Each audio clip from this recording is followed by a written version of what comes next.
T-bone. 1, 2, 3, 4. Oh, ito yung T-bone steak ay lulutuin natin. Tingnan natin how to cook T-bone steak Edgar style. Ayan. Ayan. Nag-melt siya ng butter. Tingnan natin kung paano siya magluto niyan, guys. Let us see. Wala naman yata apoy. Ano ba naman yan? Ikaw naman. Sinandiyan ko na. Nawala ako lagi. Bakit nawala? Ayan, meron na. Ayan. Let it melt daw. Yan ang sabi ni Chef Ed. Ito yung style niya. Bantayan natin kung paano siya magluto nito. At nasa na siya? Kumukuha ng bawang.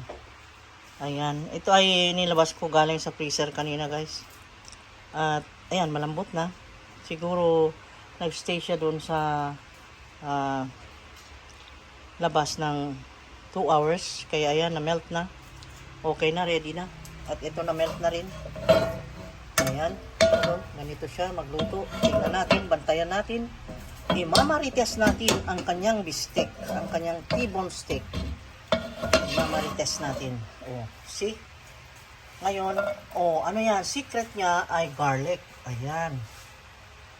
Secret niya ay garlic, guys. Ayan, nilagay niya. At ang olive oil. Ayan. Tapos, next na secret niya ay ang kanyang olive oil. Ayan. Lagyan niya ng olive oil. Ayan, imamarites natin ang kanyang T-bone steak. Imamarites natin. Ito yung gisa yung ano. Walang sindi. Wala man ng sindi. Meron. Wala akong man mainit. Mainit pa. Ayan. Wala pa. Ngayon, anong sumunod na? Ngayon, i-ano natin yung steak, yung gilid niya muna tirahin natin. Oh, sige. Para Tingnan natin ang kanyang maging secret. Bakit crispy pinatupatong yung niya? taba niya. Ano? Sige, imaritas natin ang kanyang style. Okay. Nakuhaan na tayo ng pagkamarites, guys. At least yung marites natin ay sa kabutihan. Gusto nating matuto, no? Ayan. Niluluto ang garlic, patakilid ang kanyang kawali. Aba, kakaibang style ito, guys. Kakaiba nga naman. Kakaiba. O, ayan ha. Bantayan nyo. Ayan. Ayan. Yun pala, yun ang secret niya. Alam nyo kung bakit nilagyan niya ng garlic? Mga kapwa kong marites. Dahil napakabango ng halimuyak ng garlic na naluluto doon sa olive oil at butter. Ngayon, siguro ito ay pampasarap niya doon sa kanyang bisteka na T-bone. Kaya, tingnan nyo, bantayan nyo. Sige. Ayan. Marites kayo, bantayan nyo. Ang marites ay himantayon, ha? Kailangan bantayan nyo eh. Ayan siya, guys, ha?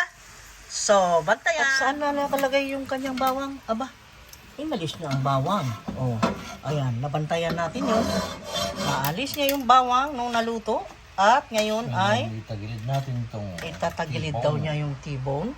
At nilagay ng patakilid. Oh, pinatayo niya yung mga T-bone. Ayan, nakita nyo, guys. Ganun pala yun. Ayan. So, ayan. Step 1, nag-melt ng butter. Step 2, additional ng EVOO o extra virgin olive oil. Then, number 3, nagluto ng garlic. Pagkatapos maluto ang garlic, step 4, ni-remove si garlic. Step 5, eto na. Pinatayo na si T-bone sa pan. Ayun. At ang bango ng halimuyak ng naluluto. Andun na, nagkakahalo na ang amoy ng beef doon sa mantika, no, na olive oil, ng butter, at ng garlic. Kasi yung na-melt na butter with olive oil ay nandun na yung aroma ng garlic. Ayun. Kita nyo, alam na natin yan. Nako, mga marites, bantayan nyo ito. Ito'y makakabuti sa inyo. Ayan. Ayun. Oh, nabantayan ko yun, guys. Iba na naman. Patayong pa ganun naman. Aba, lahat pala ng side ay dapat ilapat doon sa pan. Ayan, nabantayan din natin yan, ha. Ganun pala yun, guys. Ibababad doon ng mga 1.5 minutes. Ganun yun. At finally, ay ipinahiga na siya. Ayun. Ayun na ang T-bone natin. Malapit na tayong kumain. Yung magkasya. Kasya naman. Kikita naman namin na kasya eh. Anong hindi kasya dyan? Ha? Ano yung sinasabi mo na hindi kasya, ha? Marami kang reklamo. Ang luwag-luwag na nga yung kawali mo eh. Anong gusto mong kawali? Kasi laki ng banig. Ano? Ano ba? Ayan. Hintayin na lang nating maluto yan. Magkabilaan. Kakain na tayo.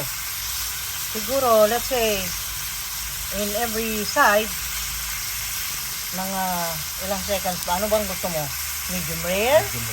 Medium rare. So, maybe 45 seconds. Lagyan mo ng Okay? Maximum 45 seconds and 45 seconds.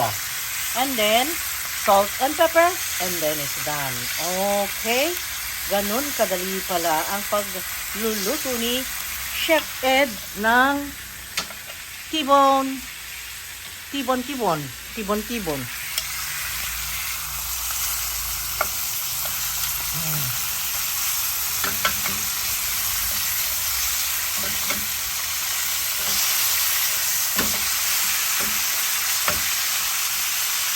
Oh, diba? Para siyang ano, parang lamb ang kanyang amoy. Parang lamb. Pero beef yan eh. Yung amoy niya ay parang lamb.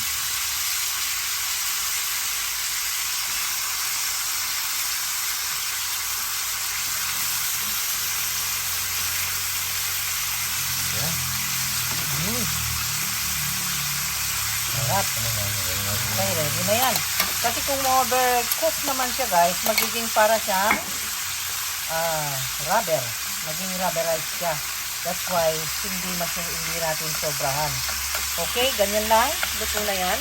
At ibinalik niya ang garlic. Ayan, luto-luto. Para lalong mango at sumarap. Ayan.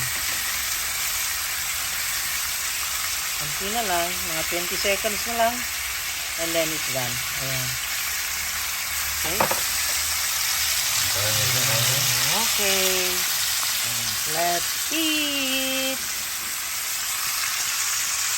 A 1, a 2, a 3, a 4, 5, 6, 7, 8, 9, 10, 11, 12, 13, 14, 15. Patayin ko na.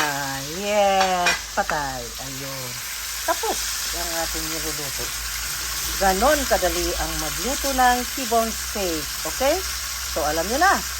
Ha, mga kachits. Luto na at kain na tayo.